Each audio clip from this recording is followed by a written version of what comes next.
Super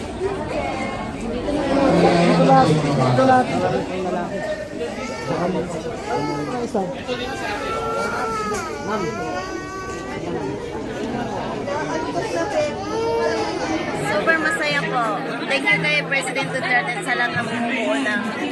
Kaya naman pinauwi nila kami dito sa Pilipinas. Manatili po muna kayo. Ano po yung gagawin nyo na ngayon na nandito na po kayo? Ano yung una nyo gagawin?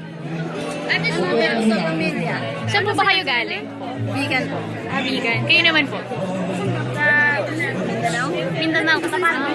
Sa Mindanao. Ano po yung nangyari po sa inyo dun sa Saudi Arabia? Bakit po kayo na... Victim po kami ng pagbibenta-benta ng amo.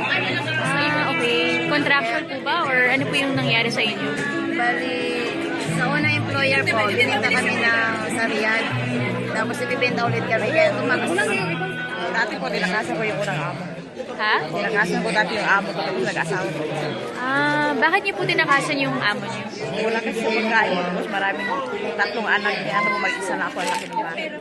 Bakit po ang tagal-tagal mag-process para makabalik dito? Kasi ito kasi yung bunso, walang DNA.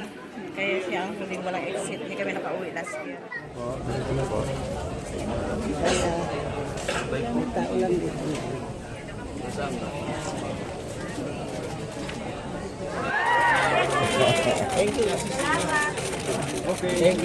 Kaya pala, nagtataka ako, bakit nawawala ang mga magandang babae sa Pilipinas? Ito nag-uwi na, wala